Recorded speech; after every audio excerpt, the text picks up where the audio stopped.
What would happen if you made Pokemon Fire Red as hard as possible? Let's find out. I've done a handful of challenges this year, but decided that I should end the year with my most difficult challenge yet. What's so difficult about this challenge, you may ask? Well, for starters, every Pokecenter is closed, meaning I could never enter one under any circumstances. Now, this means that every single move that I use throughout the run needs to be strategically planned out in order to avoid losing any unnecessary power points. And I took it a step further and decided that any sort of free healing is banned. So this means no going back to Pallet Town to speak with Mom to take a rest, or anything that offers any similar options to take a rest. No daycare, and of course no Pokemon Center heals. Any whiteouts would mean that I have to reset from my last save, so if I don't save the game at the right time, I'm risking losing a massive chunk of my progress. Since I can't enter Pokecenters, I have no access to the PC, meaning that the first 6 Pokemon that I catch will be the squad that I have no other choice but to run with throughout the entire game. So I spent the past couple of weeks heavily researching every single hidden item or overworld item that I could find, and meticulously mapped out my every move in order to progress the game. Throughout the game, there are a bunch of spots where you could find some useful items and TMs. And in terms of PP restoration, around the map, you could find Lepa Berries and Ethers, which restore 10 PP to one of your moves, Max Ethers, which fully restore all PP of a move, Elixirs and Max Elixirs, which restore 10 PP to all moves and full PP of every move respectively. Since these items are around in limited quantities, I had a lot of hard decisions to make in terms of when was the best time to use them. Ideally, I'd save them all for the Elite Four, but let me take you through my run to show you how this plan fared. Spoiler alert, that plan absolutely crumbled really early on. So we begin the run, and my starter just had to be Bulbasaur. Not just because he's my favorite, but also because he'll be the key to progressing the early game against Brock and Misty thanks to the moves that he could learn and the TMs that we have access to. So we start the game like usual, and we name our Bulbasaur Subscribe, which is something that you should do if you haven't yet, because I have plenty of other Pokemon ideas that will cause me tons of mental anguish for your entertainment. We move on to our first rival battle against Quincy, and this one's actually extremely interesting in this challenge specifically, and that's because it's going to be the first and last time that I'm fully healed by the game. From this point on, it's all up to me to decide the most optimal way to progress the game in order to conserve as much PP as possible. I need to research every route and every single trainer before I face them, because one non-optimal trainer battle could cost me the entire run. We move on after that battle and go through the usual steps to make it to Vermillion and grab and then deliver Oak's parcel like any other playthrough. But I make sure to stop and grab a free potion from the NPC on Route 1 because money's going to be pretty tough to come by in early game due to the fact that I'm going to mainly avoid a lot of the trainer battles to conserve my PP. We make the delivery, we grab the town map, and then we head through Viridian Forest, our first challenge. I begin to trek my way through the forest, making sure to be especially careful that I make no missteps and enter an unwanted battle. There's only one mandatory battle in the forest, and we're challenged by Bugcatcher Sammy and his level 9 Weedle. Ordinarily, this battle's a joke, but we actually barely beat him, and this one battle alone made me realize that this challenge is going to be a lot more difficult than I originally anticipated. Subscribe hits level 7 and learns Leech Seed, and I face a couple wild Pokemon because I want to hit level 10 before Brock so I could take him out with a couple of easy Vine Whips. I decided to actually face one more trainer because Tackle was already running low on power points, and if I need to face a couple more Pokemon anyway, then I might as well collect a couple bucks from a trainer battle. I interrupt Bugcatcher Charlie from whatever it was that he was doing there, and since he has 2 Metapods that only know Harden, I use Leech Seed and then Growl Stall until we run their health down. He had a Caterpie as well, but I stuck with the Leech Seed Growl strategy to get the dub. And now we exit Viridian Forest at level 11 with a pocket full of children's cash, and we're ready to go directly to Brock. Before I head in, I grab a Paralyze Heal from the Mart, and then we face Brock, avoiding the single trainer in his gym. We make easy work of him, and then head into Route 3 where we face our first gauntlet of unavoidable trainers. We fight and skip our way where possible through the route, and we enter Mount Moon. We instantly head to the left, and we pick up Bullet Seed, which is an absolute godsend of a TM with a whopping 30 power points that will surely come up clutch for us at some point. We also encountered a Clefairy, and I decided that this would be a great second member to add to the team. I already ran out of most of my moves on Bulbasaur, so I teach Subscribe Bullet Seed in advance of facing the mandatory Team Rocket Grunt, and we make quick work of him, and then we get ourselves an Ivysaur in the process. We fight the super nerd and grab the fossil that we won't be using and come out the other end of Mount Moon pretty banged up, but still in a relatively decent spot, I would say. We head down the ledge and cross the point of no return, and we enter Cerulean City.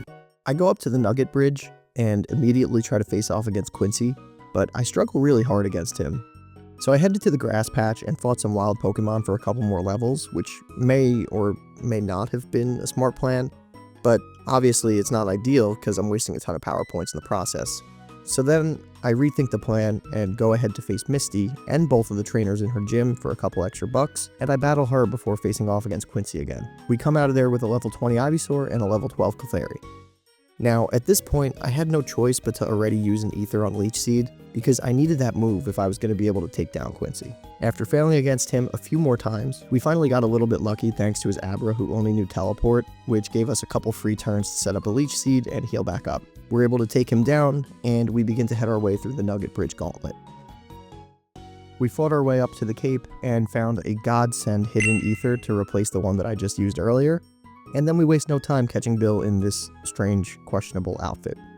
We make him give us the SS ticket, and then we promise not to tell everyone what we just witnessed, and then we head right for the ship in Viridian City.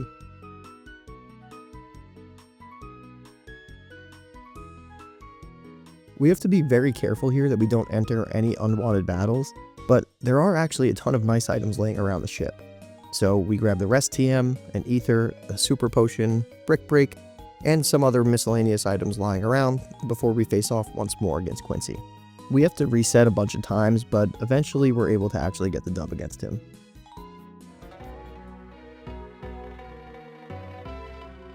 And after that, we give the captain a little rub down, and he gives us the Cut TM in return, so fair trade, I guess. I decided I'll teach Cut to Ivysaur because 1, I need someone who could learn the HM to progress the game, but it also gives us another 30 turns of damaging moves. We go right for Surge, and he leads with Voltorb and hits me with a few screeches. So once I take that out, I swap into Chuck the Clefairy to reset Ivysaur stats. He starts setting up with that annoying classic double team, and I actually miss a struggle with Chuck, so I decide to not waste any more time and just swap back to Ivysaur. And before the battle, I 1000 IQ threw a Cherry Berry onto Subscribe, this way I could heal paralysis in battle, but then I missed a cut and got paralyzed again anyway, so that ended up being pointless. I was able to cut my way through his Pikachu and Raichu, and was eventually rewarded with the Shockwave TM, which is another great move, and my 3rd badge. And now, believe it or not, we're moving on to what I'd say is the final part of the early game, Rock Tunnel. But this tunnel is a tremendous pain point for me, especially because I can't see where the hell I'm going. And I know the game's been out for over 20 years and there's a ton of walkthroughs online through the tunnel, but there were a couple of key items that I needed to pick up in order to make it to the end game. So it wasn't as easy as just following a walkthrough from entrance to entrance. And you might be saying, well then you should just catch 10 Pokemon, grab the Flash HM, and then you can fully explore the tunnel. And on the surface, this is a pretty good idea. But in case you forgot, my first 6 Pokemon are the only Pokemon I could bring with me on my entire journey. So if I filled my team up just to make the tunnel a little bit easier, then I'd really be creating a major long-term problem for a short-term solution. However, while we were here, I did decide to add my 3rd team member, which is a Zubat named Bill, since Crobat's an absolutely amazing addition to a team, and can learn a plethora of good moves from Level Up, as well as TMs and HMs. But if you know, you know. If you don't, you'll soon find out why this actually ended up being a horrible, horrible mistake. But that's for later.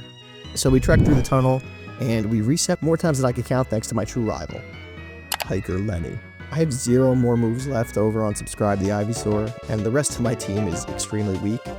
So by this point, I didn't properly prepare before entering the tunnel, and I'm all out of revives and heals. Clefairy's fainted, so I need to rely on a weak Zubat and my Ivysaur who's fully out of moves. Eventually, I finally defeat Hiker Lenny with my team running on absolute fumes. Zubat's fainted, Clefairy's fainted, and Subscribe has literally 2 HP left. And I'm out of all revives and all heals. By this point, it's literally physically impossible for me to get any further through this tunnel, and I'm afraid that I'll have to reset the challenge. Instead of doing that and wasting all my progress to this point, I made the executive decision of tapping into my already limited number of ethers, and I used it on Leech Seed to try to self-replenish my health. This way I don't lose the entire run here. What I would do was I battled some wild Pokemon, Leech Seeded for a turn, and then I ran away to avoid getting damaged. This worked out alright, but then I needed to cough up another ether on Razor Leaf just to finish the rest of the trainers. And once I did that, the rest of the tunnel was an absolute breeze, but now I'm down 2 more ethers, with only the option of finding about 20 or so more PowerPoint restoring items in this entire run. We come out the other end of the tunnel, barely hanging on by a thread, and then we make a beeline for the Pokemart because I learned my lesson brutally hard about what happens when you're not prepared. So I don't cheap out on the revives, and I pick up a couple potions just to hold me over until I make it to Celadon City. The reason for that is I'm planning to be a bit strategic about my limited money, and only buy waters from the vending machine on the roof of the mall after what I learned from my potions video. We venture into Route 8 and get tossed around a few times by the rambling, gambling Gamer Rich, before I decide to switch up my strategy and battle Last Julia instead. I'm able to bring her down and head through the underground path, and I pop out at Route 7. We venture into Celadon, and we pick up another massive item, and then we grab ourselves our 4th team member, who we decide to nickname Lawrence. And we immediately evolve Lawrence into a Jolteon. So our team's really starting to come together by this point, and I think that we have a really good chance of making it through the game without too many more hiccups. But I guess only time will tell. I make my way into the Rocket Hideout, avoiding pretty much all the battles that aren't necessary, while trying to pick up every single free item that I could find. After finding a couple solid items and giving Bill the black glasses to hold, we head over to Giovanni and we chip away at him. Like every other battle, he was tougher than normal since we barely have any moves. We only have 2 Razor Leafs left on Ivysaur by this point, so I decided that I would teach Chuck Brick Break, this way I could deal with his Onix. After a couple Brick Breaks, it goes down and he sends out his Rhyhorn. I decided now would be a good time to use my second to last Razor Leaf to one-shot it, and then I used the last one on Kangaskhan. Next, my strategy was to send in Lawrence and spam some sand attacks and growls until I was comfortable. And then I sent in Bill to him with the Supersonic, hoping I could confuse him enough to just beat himself to death. And then the battle goes on for a few more turns, and I eventually come out ahead and struggle him to death with Ivysaur and get a Venusaur in the process, which is pretty sweet. Now with the hideout cleared, I'd officially consider us to be entering the mid-game, and I was pretty happy about this. But then I remembered that I'm barely halfway through the game, and I made one more quick pit stop on the roof of the Celadon City Mall to, contemplate things. Why did you decide to do this challenge? Could you... Does anyone is here? Should I just give up? Why don't you get a job instead of playing focused on this? Anyway, by this point there are a ton of things running through my head, and I'm getting increasingly worried about completing this challenge with the limited amount of moves that I have left. But then, a thought popped into my head that told me, hey, why don't you roll the dice? Hit the slots. I've done it once before, how hard could it be to do it again? If I could max out my casino coins, then I could buy a bunch of really strong TMs from the game corner. So, I gave my knuckles a nice crack, and went to work. Spin after spin, finger cramp after finger cramp, I smashed that thing, and I was able to finally buy a couple TMs from the casino. I also figured as a side note, if I run out of power points, I could always move delete and replace them. Now, technically I could do the same with HMs, but I feel like that's kind of cheesing the game. So as long as I either spend money or time for the TMs to replenish the power points if needed, then it should be fair game. I don't really want to do this, but I figure if I'm putting in the effort for the moves, it's an even fair trade for getting to replenish the move pool. Let me know if you think I'm a poser for that in the comments. Now with a Fable and a Flamethrower TM in my pocket and a fallback plan for moves, I go and face Erika with some newfound perspective and confidence. Since Chuck could now breathe fire, we absolutely mow our way through Victory Bell and Tangela very easily, and then she sends out Vileplume. I hit her with another Flamethrower, but it doesn't do just enough, so I send in Subscribe to struggle it down. She barely hangs on and heals up with a potion, so I continued whittling her down with some struggles, and eventually I sent in Lawrence to finish her up with a quick attack, which got us a relatively easy dub, and another badge has been added to our belt. After that, we make our way back to Lavender Town to handle the Pokemon Tower, and we face off again against Quincy. I taught Lawrence Shockwave because it's honestly a really solid move, and it's going to help massively with his Gyarados and Pidgeotto. Everything goes according to plan, and 2 Shockwaves take care of the both of them, and then he switches over to Execute, so I send out Chuck to light it on fire. After that, he brings out Kadabra, so I switch into Bill to try to EXP train him before going back to Clefable, and then I hit him with a Brick Break that actually did a lot more damage than I expected, so I thought that I would just continue that strat. And then of course the next turn he hits me with a Disable. So I Flamethrower him to death, and then send Lawrence back out to take care of Vermillion with a couple more Shockwaves and get the easiest dub probably of my entire challenge so far. The rest of the tower is pretty uneventful, and I make my way up to the top to get Mr. Fuji, and I made sure to also avoid that free healing station that's located in the middle of the tower. So we end up bringing Mr. Fuji home, and then he gives us the Poke Flute as a reward. So we are absolutely on our way. We're starting to mow. We found ourselves next in Fuchsia, we hit the Safari Zone for the obligatory items, and then it was time to focus on adding our next team member to the squad. In order to do this, we needed to first pick up the Super Rod, and now it's time to add our 5th team member. That's right, Poliwhirl.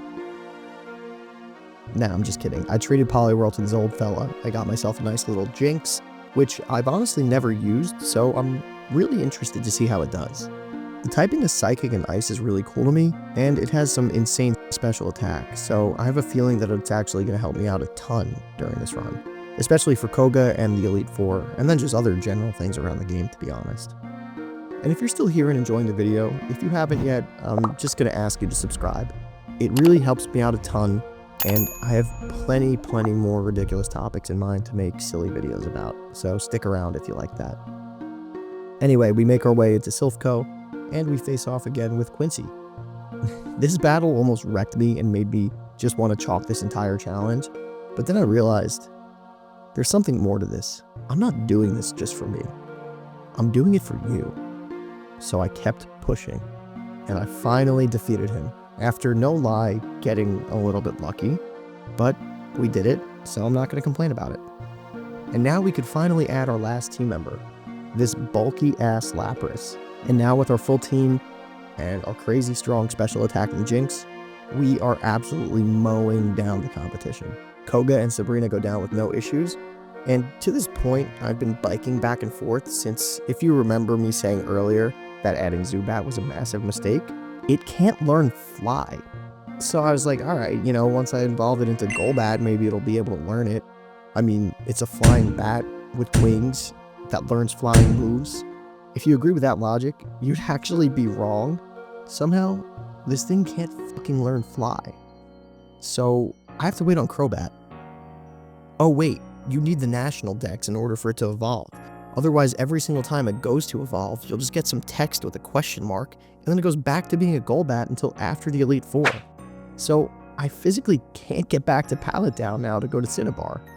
So listen guys, I made the executive decision of slightly bending my rules a little bit, and I added a Doduo to the team so I could just finish the game, because at this point, I mean, let's be real, like there's no way I'm restarting this just because I'm a moron. So I called up the nearest Poke Center. They said I could walk in and I could use the PC as long as I don't speak to anyone, I don't look at anyone, and I just use the PC and leave. So I took advantage of their good graces, and I grabbed my Doduo, I taught it Fly, and I got myself back to Pallet Town. If you're mad about me doing that instead of restarting the challenge, sue me. Or tell me one good reason why a Golbat cannot learn Fly, and why I would be dumb to just assume that it could, because that's absolutely ridiculous to me. Anyway, we can now get to Cinnabar, and we're officially about to enter the end game. Blaine is just, you know, Blaine. So, yeah, we take care of him very easily. Bill then takes us on the classic excursion. We find a couple more items, and then we go straight to face off one last time against Giovanni. Jinx ended up spamming a bunch of Powder Snows and just decimated his entire team, so we could move right along towards Victory Road. One last push, and we will officially be the champions without ever entering a Poke Center. Besides that one time when I had to learn Fly because I couldn't fly anywhere. So I had to go into the Poke Center to learn Fly, but it was kind of just like, if I didn't do that, I would lose the game, so let's just pretend that that didn't happen. Thanks. I've played this game too many times to be naive enough to think that I was at a sufficient level to face off against the Elite Four, especially at this point with like no moves. So now it's time for me to struggle train and fight some random trainers. This way I could at least boost my level to a reasonable enough point to get through the Elite Four. So I spend some time getting everyone to the low/mid 40s, and then I revamp and use the remainder of my move restoring items to get everyone at least a good basis of PP, and then I go full steam ahead towards the Elite Four. And to be honest, even at the low 40s, I'm not like that comfortable with the level I'm at. I usually like to be around 50, but I was losing my patience just like struggle training for the longest time. So I figured, 40s is fine. If we can't do it, then we can't do it. Whatever. And now we move on. We enter the Elite Four, square up with Lorelei, and I replaced Shockwave with Thunderbolt for Lawrence. This way I could try to make the battle as painless as possible. We took down Dugong and 2 Thunderbolts, and then we hit Cloyster with another one to one-shot it. The same goes for Slowbro, and then we swap out to Subscribe to hit Lapras with 1 Razor Leaf, and he takes 1 for the team. We hit Lapras with a quick attack with Lawrence to try to get it low enough so that we don't trigger Lorelei to heal, since I knew that a second Thunderbolt wouldn't kill. After Thunderbolt, the Lapras' berry was triggered, and it goes back to like the yellowish area, which is absolutely massive since 1 more Thunderbolt would wipe it out and it doesn't trigger a heal. So Lorelei sends out Jinx, who we hit with a Fire Blast from Chuck, and then Chuck makes the ultimate sacrifice. But we have a Jinx of our own, and this Jinx knows Shadow Ball, which should polish it off. She just used a full restore, didn't she? God damn it. Well, this makes things a little bit more complicated, but we just send Chuck back out to use another Fire Blast, which really sucks because I had to waste a couple extra moves, but we end up getting the dub.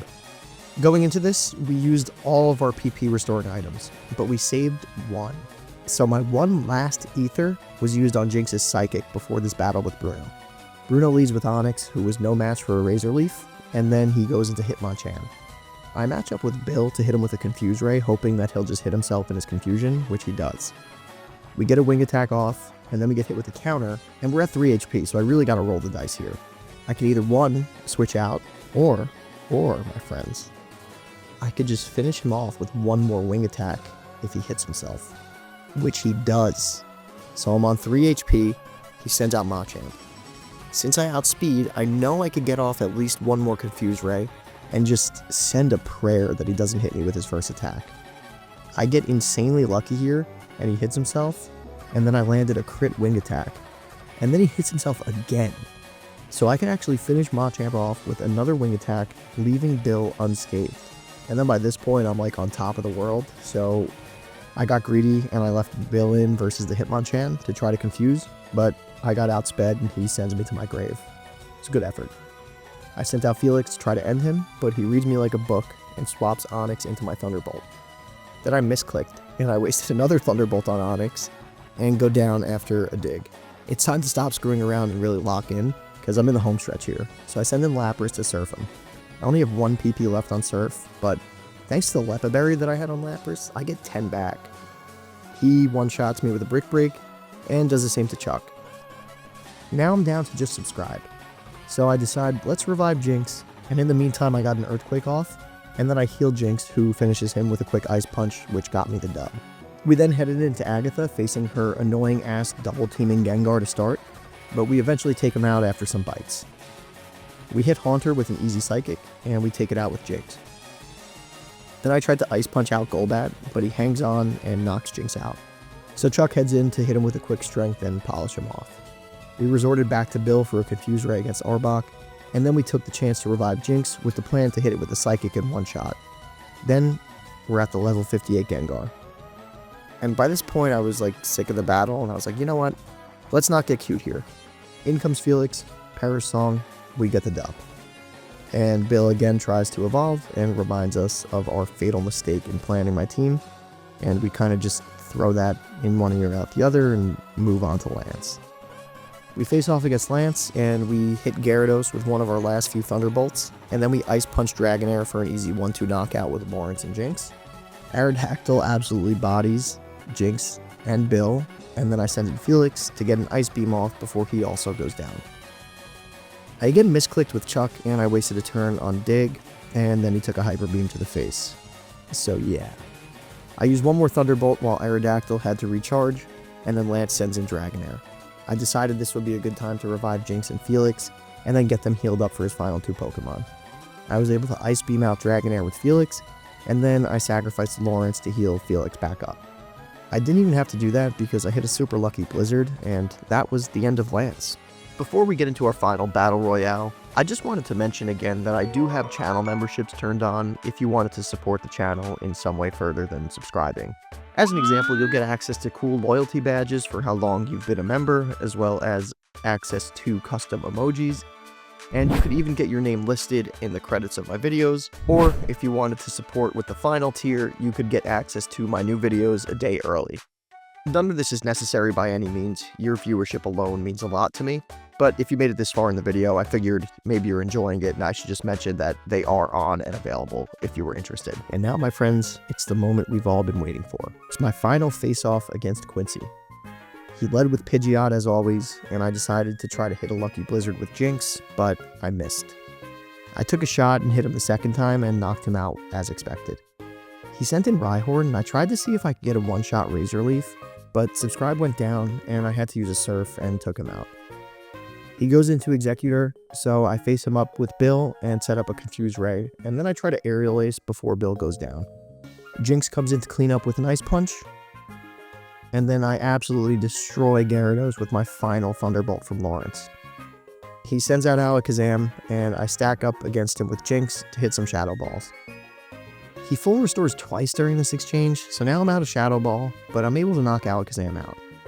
I left in Jinx against Charizard just to take the Future Sight attack, which was a good plan, and then I sent out Chuck to revive and heal Jinx just in case I needed her back, even though she'd most likely get one-shotted anyway. But I had the items on hand, so why not? Chuck gets decimated by a Fire Blast, and in comes Lawrence to use his final Thunderbolt, and we get an insanely lucky Paralysis hit. Lawrence goes down, and in comes Felix for a nice, easy Perish Song. Fire Blast one-shots me, and the Perish counts at 2. I'm on my last Pokemon. Perish Song comes up absolutely clutch, Charizard goes down, and Seabody is officially the champion of the Kanto region without ever utilizing Nurse Joy's free healthcare services. Thanks for watching.